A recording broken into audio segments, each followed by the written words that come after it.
Bom, meu nome é Aline, eu vim contar a nossa história para vocês. E, bom, tudo começou em dia 6 de fevereiro, foi quando eu desconfiei que eu pudesse estar grávida. E fui comprei um teste de farmácia, mas eu tinha certeza absoluta que eu não estava. Até porque eu não queria ser mãe de jeito nenhum, não era a minha vontade de forma alguma, eu meio que abominava essa ideia. E comprei o teste, fiz, mas eu tinha certeza que ia dar negativo. E deu positivo. Aí eu falei com uma amiga minha, fomos no dia seguinte e fiz o exame de sangue e deu positivo. E ali foi onde o meu mundo desabou, porque eu não queria de forma alguma.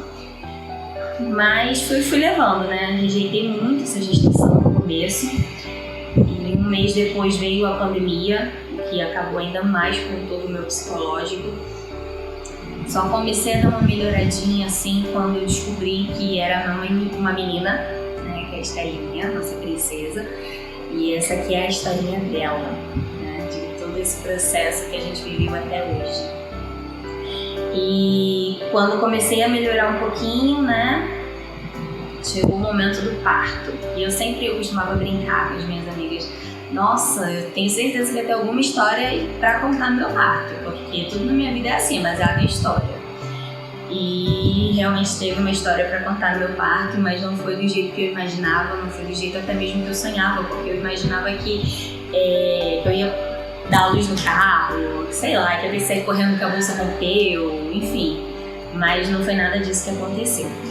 Eu fui para a última ultrassom, chegando lá a médica falou que eu precisava fazer uma cesárea de emergência porque possivelmente a neném estaria entrando em risco, né, risco fetal. E fui para a médica também aconselhou e me encaminhou para a maternidade.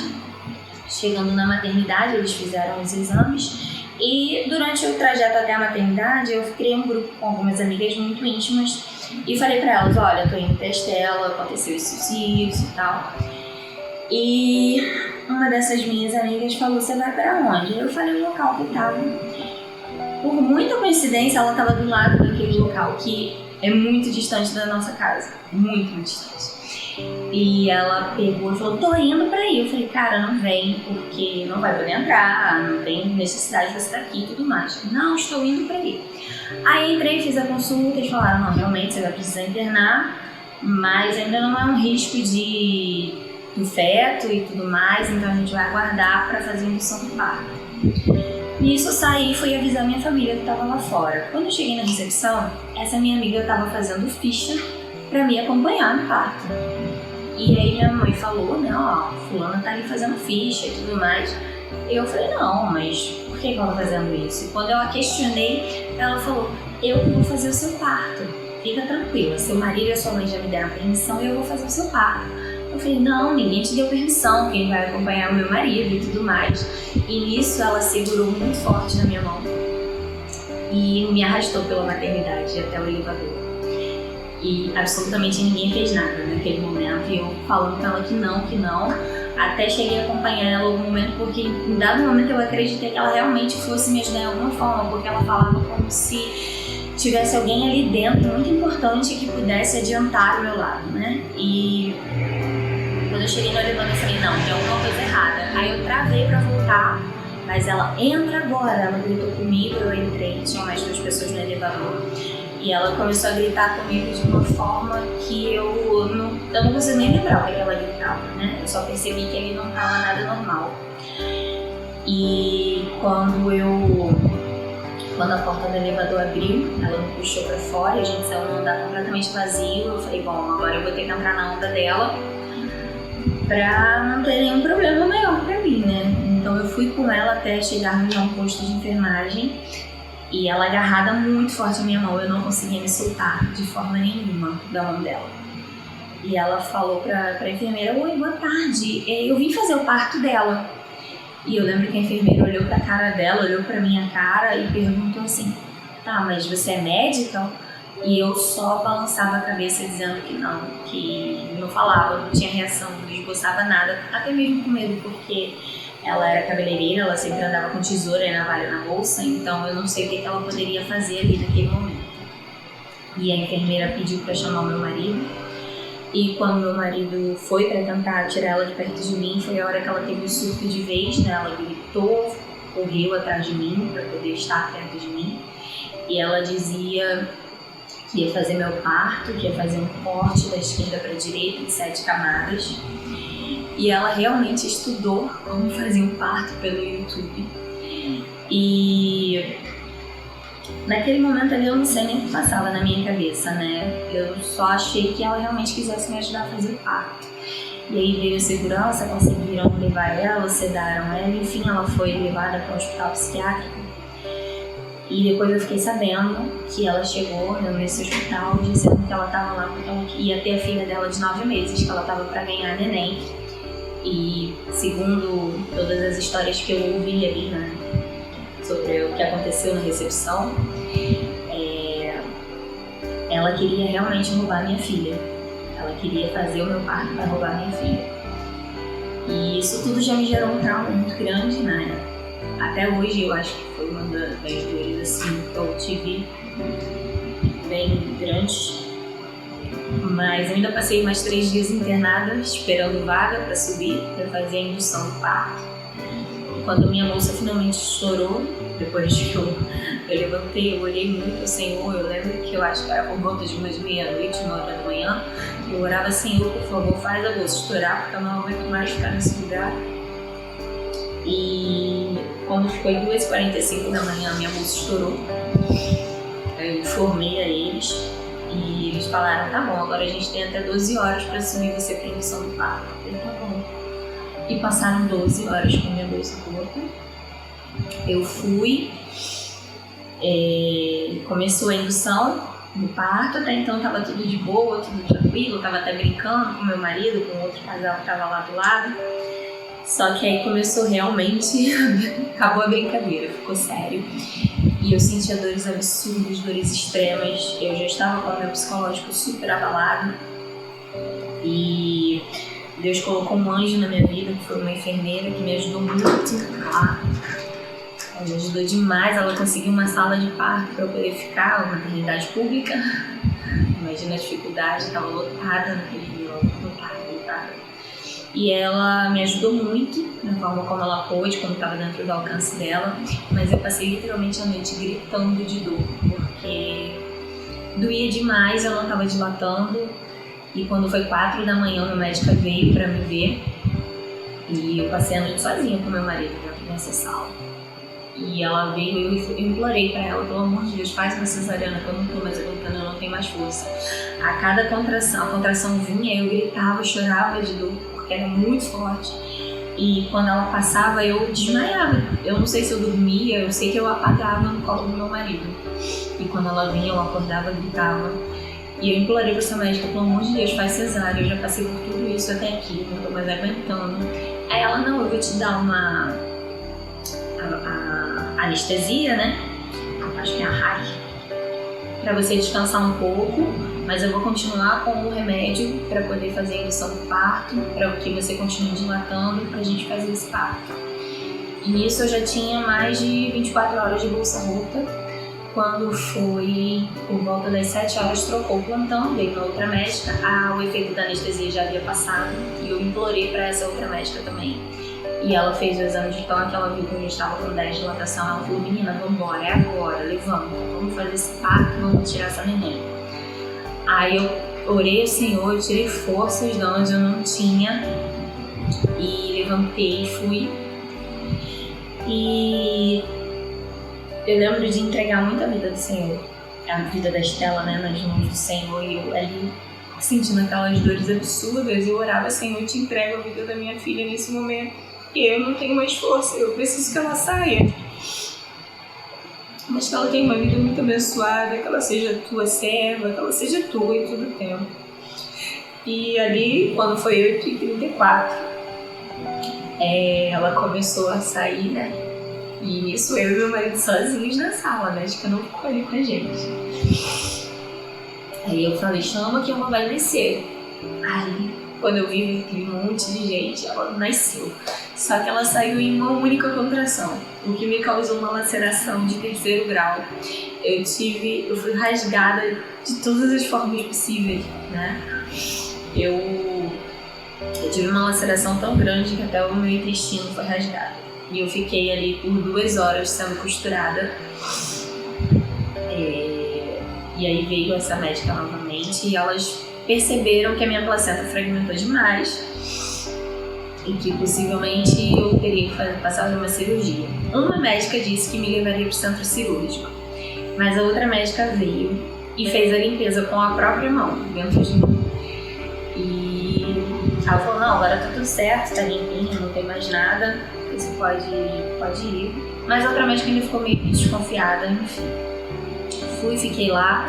Aí a minha filha teve também quadro glicêmico lá, né, que tava muito baixo, a glicemia dela. Ela não conseguia mamar, eu não conseguia dar mamar pra ela não conseguia sugar. E acabou que nós passamos mais 3 dias no hospital também, por conta disso. Mas conseguimos finalmente sair, tava tudo certo, tudo bem. Só tava me recuperando mesmo da laceração e eu sofri muito com dor para amamentar. Eu acredito que tenha sido psicológica porque eu procurei ajuda de todas as formas possíveis. Todos os médicos falavam que não havia nada no meu seio. E fomos, né, passado 2 meses disso tudo, eu comecei a me recuperar bem. Eu estava estruturando a minha vida de novo, passando esse trauma. E aí minha mãe pegou Covid. Com 3 meses, minha filha quase 4 meses, a minha mãe veio a falecer de Covid.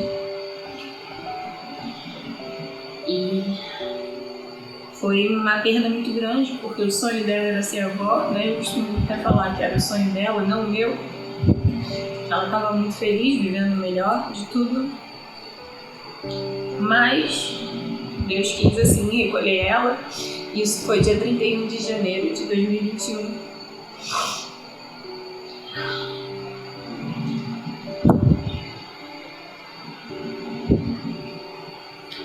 E 15 dias depois, 15 não, né? Acho que foram uns 12 dias depois, a Estela começou com uma febre de 37,5, né? Antigamente não era considerado febre. E com o narizinho muito entupido. E aí depois de 3 dias, que geralmente é a orientação que a gente tem, né? Levei ela à emergência, a médica olhou, isso foi no sábado. Eu não lembro a data, mais ou menos, acredito que fosse dia 13, mais ou menos, 14. Isso foi no sábado, era 3 da tarde, mais ou menos. Eu cheguei na emergência, a médica falou, não, mãezinha, o que ela tá sentindo é cólica. E conforme ela chora, o narizinho dela entope e acaba virando um ciclo, porque gera dor, ela engole muito ar, enfim. Eu falei, tá bom, fui pra casa. E aí comprei remédio de cólica pra ela, eu comprei remédio importado, caríssimo, pra sanar aquela cólica, porque ela não parava de chorar e ela gritava de dor. E eu já tava ficando nervosa. E quando foi 4 da manhã, domingo, eu falei, não, tem alguma coisa muito errada, vamos levar ela de novo pro hospital. Aí fomos pro hospital, a mesma médica atendeu ela, não, mas fica tranquila, isso é só cólica, não tem nada na sua bebê, o quadro de febre dela ainda é baixo, o narizinho entupido realmente é por conta do choro e tudo mais. Voltei pra casa com ela, quando foi 7 horas da manhã ela não parava de chorar. Eu falei, vamos para outro hospital. Aí fui para outro hospital. E chegando lá, a médica pediu exame, pediu para fazer a sucção da coriza do nariz dela, porque já estava dificultando dela respirar. E aí no exame constatou infecção urinária, né? Nada mais. Aí a médica passou o antibiótico. Eu peguei e notei que tinha um carocinho aqui no pescoço dela. E eu falei com a médica, doutora, eu notei isso aqui nela agora há pouco. E a médica falou, não, isso aí é só uma ínguazinha, não precisa se preocupar. Isso é normal da infecção, da febre e tudo mais. Eu falei, tá bom, como eu realmente já havia tido também, não me preocupei demais. e voltei para casa por volta de umas 2 da tarde. E comprei os medicamentos, tudo mais. Quando foi por volta de umas 7 da noite, o pescoço dela já tinha triplicado de tamanho. Tinha ficado muito inchado, muito inchado. Eu falei, não, isso aqui não é uma ídola. Voltei pro hospital. Aí o médico me atendeu e falou, olha, isso aqui possivelmente é uma rinite cervical, mas se ela não melhorar dentro de alguns dias, a gente vai ter que fazer a internação dela, mas por hora a gente vai tratar com antibiótico. Falei, tudo bem, comprei um antibiótico, voltei com ela para casa, só que ela já não estava mais querendo se alimentar, o nariz dela estava muito secretivo, muito entupido. E na segunda tarde eu voltei para o hospital. Aí o outro médico falou, não, tem que esperar realmente o antibiótico fazer efeito. Eu acho que esse já era o quarto médico, mas ele comentou com uma outra médica que também estava naquele plantão. E aí ela falou pra mim, se ela não melhorar, você volta aqui que eu vou internar ela. Aí eu falei, tá bom. Isso era de tardinha, eu não lembro, mas eu acredito que voltou de umas 4 da tarde. Quando foi 7 da noite eu já voltei pro hospital. E era essa doutora que estava no plantão. Ela falou, mãezinha, eu vou internar ela, porque não tem condição dela ficar desse jeito. E se for esse quadro mesmo de adenite cervical, a gente vai ter que fazer, enfim. Aí eu saí, eu lembro que eu falei com meu marido, falei, olha, ela vai ficar internada, o médico vai internar ela, achou melhor. Mas eu sempre estava mantendo a calma ali, porque na minha cabeça foi o que eu pensei, pra me consolar, eu acho. São só 2, 3 dias de internação. Daqui a pouco a gente tá em casa, pro bem dela, ela vai ficar bem, então tá tranquilo. E demos entrada lá no CTI pediátrico. Ela ainda não era CTI. Demos entrada às 2 da manhã, foi quando conseguimos a vaga lá. E tava muito cansada, não tava... Realmente, eu acho que eu não tava entendendo o que estava acontecendo ali.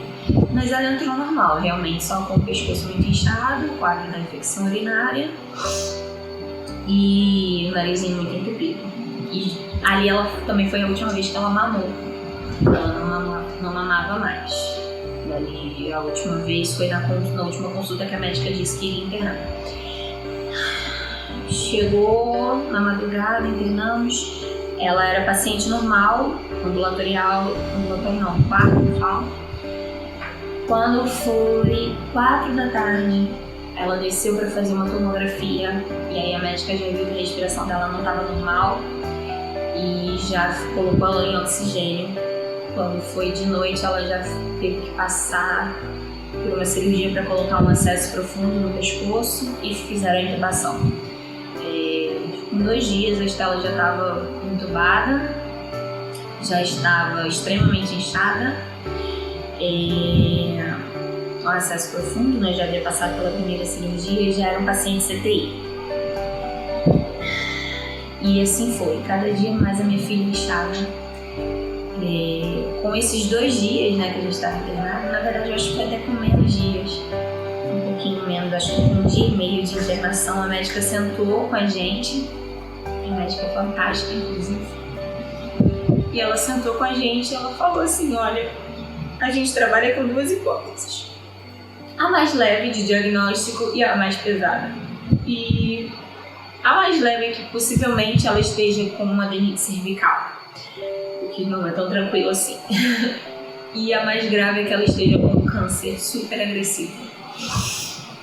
E ali o meu mundo desabou, porque eu já havia tido uma perda antes na família, né? Na verdade, uma vizinha minha, que ela havia tido um bebezinho e ele faleceu de câncer aos 9 meses e eu era muito apegada a ele, né? Porque ainda não tinha meu irmão.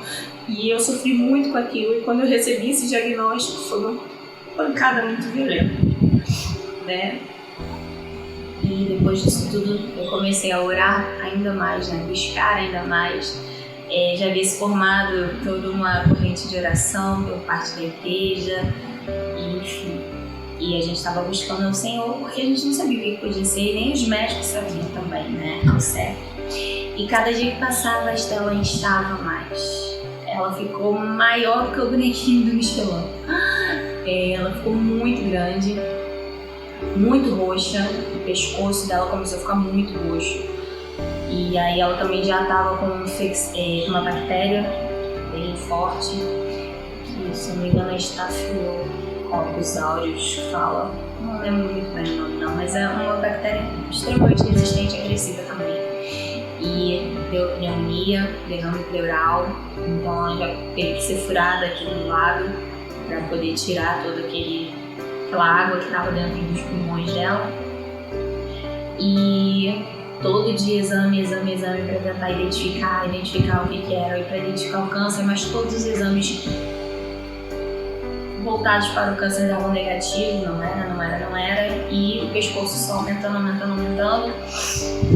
E aí eles resolveram fazer uma biópsia, já era, acho que 1º de março, isso já tinha quase uns 10 dias de impregnação. Eles fizeram essa biópsia, acho que era 2 de março.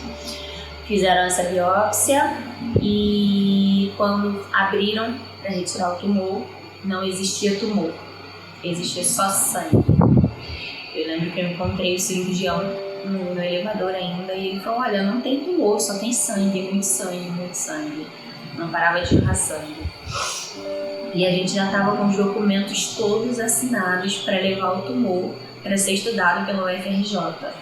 Já tinha vindo o infectologista, já tinha vindo todos os médicos possíveis para poder conversar com a gente e não simplesmente a possibilidade que eles tinham ali se agarrado mais que poderia ser, não era. Não tinha material para levar porque não existia tumor para ser estudado. E aí foi quando eles desconfiaram que pudesse ser alguma coisa vascular, né? E no dia seguinte eu acho que eles fizeram uma tomografia mais detalhada e perceberam que ela estava com um pseudoaneurisma na artéria carótida. E o que acontece? Quando a gente tem um aneurisma, geralmente é no cérebro e é uma veia e ela se rompe imediatamente. No caso da Estela, foi no pescoço, foi aqui, não foi no cérebro. E foi numa artéria. A artéria a gente só tem 4 no corpo. Uma da artéria dela teve que ser embolizada, teve que ser fechada, né? E eu lembro que quando a médica veio dar esse diagnóstico pra gente, a gente não sabia do resultado da tomografia, ela chegou sorrindo e eu falei: ai, graças a Deus, não é nada, ela tá sorrindo, né? E ela: temos um diagnóstico. Aí eu falei: ai, que bom. Aí ela: então, o que a Estela tem não tem tratamento, não existe tratamento para isso e a gente precisa realmente realizar uma cirurgia, só que eu já liguei para mais de 10 hospitais e ninguém realiza essa cirurgia. Não tem como realizar.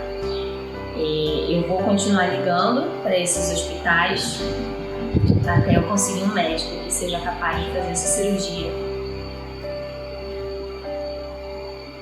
E eu lembro que eu perguntei para ela: tá, a cirurgia é a única saída dela? Aí ela: sim. Eu falei: se a gente não achar alguém que tenha essa competência para fazer a cirurgia, afinal as dificuldades da cirurgia, que era uma bebê de 4 meses, a veia extremamente fina, e precisava de um médico que fosse capaz de realizar daquele tipo de cirurgia que, pelo que eu pude pesquisar depois na internet, ainda não havia sido realizada em alguém tão pequeno quanto ela. E aí eu perguntei a ela: a única possibilidade então, se a gente não conseguir esse médico, é esperar ela morrer? E ela disse: infelizmente é. Se a gente não conseguir essa cirurgia, não tem outra coisa para ser feita. E aí eu vim para casa, né, meu marido ficou, acho que foi a primeira vez em praticamente 15 dias que eu saí daquele hospital. E eu clamei muito, assim, eu vim para casa junto com meu pai, com meu irmão, nós nos ajoelhamos e clamamos. E no dia seguinte, ao meio-dia, meu marido ligou dizendo que eles haviam conseguido uma equipe médica e que ela não precisaria nem ser transportada até o local. A equipe médica viria até o hospital que ela já estava internada para fazer essa cirurgia. E eu lembro que, para mim, um tempo antes disso tudo acontecer, né? E aí agora é a parte mais espiritual, até então eu tô contando a parte mais técnica. Eu lembro que eu falava com o Senhor assim: Senhor, eu tô vendo que ela não vai resistir, eu tô vendo que ela não vai sobreviver, as circunstâncias estão muito tensas, né? E eu te peço perdão porque eu rejeitei muito a minha filha no ventre, eu não queria. Eu, inclusive, queria muito sofrer um aborto espontâneo. Eu jamais teria coragem de tirar, mas eu queria. Eu sofri desse aborto naquela época. Eu pedi muito perdão, Senhor. Eu pedi perdão à minha filha por tudo isso. E eu lembro que eu falei assim: Senhor, ela não vai sobreviver, né? Se é a tua vontade, leva ela. Eu te entrego a minha filha, como Abraão entregou Isaac no altar, eu te entrego ela, leva. Ela não é minha, não. Ela é sua. E assim eu orei. E eu lembro que sempre que eu tava ouvindo música, alguma coisa, vinha aquela música assim: descansa, quem te prometeu garante. E era sempre nesse trecho: descansa, esse mal não é pra morte. E eu falando, né, sempre pedindo oração, e uma amiga minha pediu oração para o tio dela, e ele me mandou um áudio falando exatamente isso, que esse mal, a Estela estava guardada no Senhor, a Estela estava sendo cuidada, que isso tudo estava acontecendo para tratamento dos pais da Estela, que em casa estava tratando muito a nossa alma. Sabe? A gente estava vendo exatamente o tesouro que a gente tinha, que aliás a gente tem. E chegou no dia 5 de março, foi realizada essa cirurgia. E eu lembro que naquele dia eu já havia descansado no Senhor. Eu já não havia mais desespero, só havia uma paz muito grande em mim. E eu lembro que a gente deixou ela no centro cirúrgico e fomos comer, fomos tomar um milkshake. Eu lembro de estar sentada no Bob's e olhar pra ele e pensar assim: caramba, minha filha pode estar morrendo nesse exato momento. Mas eu tava muito confiante que daria tudo certo. Eu tava confiando muito no Senhor que daria tudo certo. Obviamente vem, né, o nosso lado humano de pensar que pode dar alguma coisa errada, mas eu sabia que não iria acontecer. E eu lembro quando ela desceu pro centro cirúrgico também, ó. Eu não lembro se foi uma enfermeira, não lembro quem foi, mas eu lembro que a pessoa virou e falou assim pra mim: olha, calma, vai dar tudo certo. Eu falei: mas eu tô calma, que a única opção que existe é dar certo. Eu sei que Deus tá com a gente. E ela foi, e quando eu voltei, a gente tava lá no quarto, né, esperando ela, e ela entrou, saiu do centro cirúrgico com vida, e eu olhei assim e falei: Senhor, muito obrigada pela tua misericórdia sobre a minha vida. E os médicos falaram que foi um sucesso muito grande, né, a cirurgia dela. Existia o risco da quantidade de contraste que deveria ser injetada no corpo dela para fazer essa cirurgia. Ela ser muito pequena, a cirurgia não tinha sido realizada em alguém daquele tamaninho, né? E era algo muito, muito, muito delicado. E uma coisa também que, quando ela teve esse aneurisma, né, que foi há 15 dias antes de todo esse processo, que ele começou a vazar, esse aneurisma ele não deveria ter vazado, ele deveria ter rompido de uma única vez, né? Ele deveria ter estourado e matado ela na hora. Foi algo até que a médica falou pra gente quando ela veio perguntar o diagnóstico. Mas eu lembro que ela falou: mas graças a Deus, Deus fez ainda porque a gente tivesse 15 dias até a gente descobrir, porque ele ficou vazando. Isso é uma coisa raríssima de acontecer. Ele só vazou e foi o que deu tempo da gente descobrir e conseguir fazer essa cirurgia. E foi feita a cirurgia e eu pensei: graças a Deus, em uma semana eu tô em casa agora. Ela vai ser tirada do tubo e vai estar tudo certo. Mas não. Ainda não foi dessa vez. Mas eu tinha muita paz no meu coração que daria tudo certo, né? E eu lembro que esse período de pós-cirúrgico, que foi a saída do tubo e tudo mais que veio depois, foi quando eu comecei a ficar um pouco mais tensa, porque eu já não estava mais aguentando aquela rotina de hospital, né? E eu lembro de questionar assim, o que tu ainda quer tratar comigo, porque tem alguma coisa aí ainda. E a Estela, a gente começou a tirar o tubo, só que ela não estava ficando sozinha, a respiração dela não estava ficando sozinha. E aí a gente fez os exames e descobriu que ela estava com uma paralisia diafragmática. Ela só estava com um pulmão meio funcionando, o diafragma dela subiu, pressionou um pulmão e ele ficou bem pequenininho, dava pra ver assim no raio-x. E o outro estava normal, né? Isso dificultou a saída dela do tubo, ela ainda ficou com a máscarazinha respiratória. Aí fazia algumas sessões de 2 horas com a máscara e tirava um pouquinho para ver como ela ia. E por fim ela acabou conseguindo respirar sozinha, sem a ajuda daqueles aparelhos, mas foi uma jornada muito longa. Aí eu acho que foi quase um mês e meio, mais ou menos, ainda, desse processo. E ela ainda estava com a sondinha para se alimentar. Ela não engolia a própria saliva. Foram as sequelas que esse aneurisma trouxe para ela. Um diafragma paralisado, ela não engolia, ela não sabia mais engolir. Então eu lembro de chegar uma vez e que eu saía para trabalhar e voltava pro hospital. Eu cheguei uma vez e a minha sogra falou: nossa, ela já gastou 4 pacotes de fralda, só secando a baba tudo. Ficava muito cheio de baba, ela não conseguia engolir nada, nem a própria saliva ela engolia. E com isso também congestionava o nariz dela. E ela tinha dias dela ser aspirada, né, fazer aspiração nasal a cada 10 minutos, cada 15 minutos. Porque ela já não estava conseguindo respirar de tanta saliva que tinha ali. E foi passando, né, os médicos foram tentando tratar, muita fisioterapia e tudo mais. E a gente começou a tentar fazer com que ela engolisse, né, durante a fono, também os treinamentos e tudo mais, também foi uma parte essencial para esse retorno dela, que foi a fono. E elas começavam a tentar dar na colherzinha, tentavam dar papinha pra ver. E eu lembro que a fono que tratou ela, Eveline maravilhosa, ela veio com pirulito. Pirulito daqueles que tinha suquinho, e ela ficava tentando incentivar a Estela a chupar, né? E foi algumas semanas assim até que elas começaram a tentar introduzir alimentos mesmo. E a gente começou com 5 ml de leite para ela sugar. Ela tentava colocar a chupeta para ela sugar e faltava ela engolir. Aí eu comecei a notar que durante a madrugada, durante o sono, ela começava a fazer o movimento, né, de engolir sozinha. Mas ela ainda não se alimentava.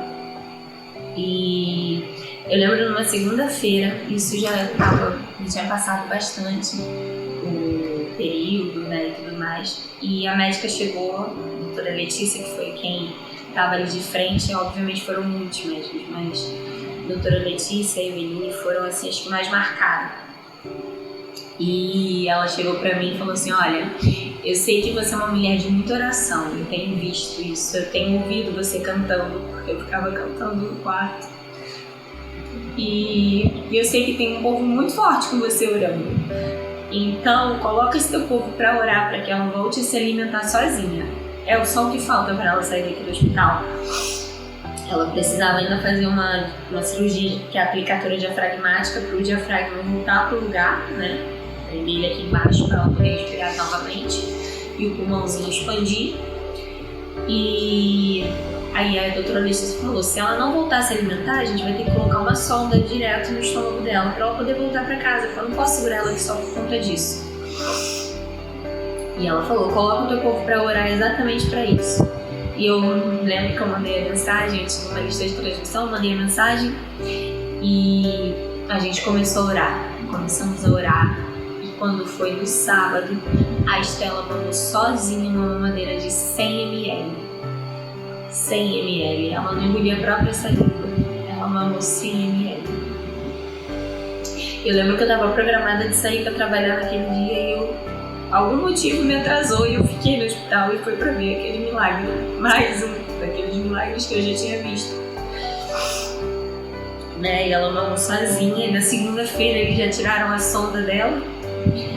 Acho que na terça fizeram a cirurgia da aplicatura, porque eles estavam esperando, caso fosse necessário colocar a sonda, já faria uma única cirurgia. E eu lembro que nessa última cirurgia vieram 2 anestesistas, porque teria que fazer a intubação dela. E, novamente, e esse era o maior medo de todo mundo, né? Principalmente meu, dela não conseguir sair do tubo novamente. De ter mais um processo de saída do tubo. E o médico vieram os 2 anestesistas e eles vieram falar comigo, olha, a gente veio os 2 porque da última vez a gente tomou uma surra muito grande com essa neném. Foi muito difícil de fazer, quase que a gente não conseguiu fazer a intubação dela, porque o sangue era tanto que já tinha tirado tudo do lugar, tinha empurrado a traqueia, tinha empurrado o pulmão, o coração, tudo estava fora do lugar. Então, para o tubo passar era muito difícil. Então, viemos 2 anestesistas para a gente conseguir fazer essa intubação dessa vez e deu tudo certo, graças a Deus. Ela fez a aplicatura e foi acompanhando dia a dia, né, até para ver se o pulmão dela tinha expandido novamente. Graças a Deus ele expandiu novamente. E uma semana e meia depois desse que a médica pediu pra gente orar nesse sentido, a Estela estava tendo alta. Ela teve alta no dia 29 de abril. 29 de abril. 2 meses e meio de internação. 2 meses e meio que eu passei dentro de um hospital, vendo a minha filha à beira da morte, sem saber o que fazer. Na verdade eu sabia o que fazer, né? Era orar. Eu precisava realmente orar, eu precisava dessa experiência com o Senhor. Eu já era convertida desde 2008 e eu nunca tinha vivido algo tão profundo, tão tremendo com o Senhor. E da mesma forma o meu marido também viveu. Ele não era convertido, mas eu pude orar com ele dentro do hospital e ele entregou a vida dele para o Senhor de uma forma assim sobrenatural. E hoje a gente caminha junto. A gente vai pro culto junto, que era um sonho que eu tinha, de estar com a minha família completa na igreja. E Deus realizou tudo isso na minha vida. Hoje a minha filha come, que é uma beleza. Graças a Deus ela come bastante, come sozinha, come de tudo. Não há nenhum tipo de restrição na saúde dela. De tudo aquilo que a gente viveu, hoje só tem as cicatrizes pelo corpinho. A cicatriz da biópsia, a cicatriz do acesso, a cicatriz do diafragma. A cicatriz da cirurgia mais importante que salvou a vida dela não existe, que foi mínima. Foi apenas um único furinho, né, que eles fizeram na virilha dela e enfiaram o catéter até chegar no pescoço para fazer a embolização, para fechar aquela artéria ali. Graças a Deus, né? Ela poderia ter várias sequelas e ela não tem nada. Hoje ela faz de tudo, brinca, anda, engatinha, apronta. Ela faz tudo isso. E hoje ela tem 1 ano e 3 meses, quase 4 meses. Tem 1 ano, exatamente 1 ano. Que a gente passou por tudo isso. E que o Senhor nos honrou em todo o tempo. E eu sempre soube que eu precisaria contar tudo isso que eu contei agora. Deus sempre colocou no meu coração que eu precisaria, que isso aqui era para ser testemunhado, sabe? Não era para ficar guardado. E por isso eu resolvi gravar esse vídeo, por isso eu pedi até a ajuda de um amigo meu aqui para poder fazer essa gravação, porque o mundo precisa saber da glória do Senhor. E assim como Ele operou esse milagre na vida da Estela, na minha vida, né? Hoje eu amo ser mãe, eu amo a minha filha de uma forma assim absurda. Eu não consigo imaginar a minha vida sem ela hoje. E eu sei que da mesma forma que Deus fez tudo isso na minha vida, Ele pode fazer na sua vida. Ele pode fazer na vida de qualquer um. Assim como eu também tenho ouvido muitos milagres. Deus ainda faz milagres e Ele vai continuar fazendo. Acredita, porque é só quando a gente permite que Ele entre na nossa vida e faça a obra dele que Ele faz. Deus não é um Deus intruso, Ele não vai entrar sem que você permita, então permita. Permita que Ele te abrace, que Ele te envolva, que Ele tenha misericórdia na tua vida e que Ele te ame.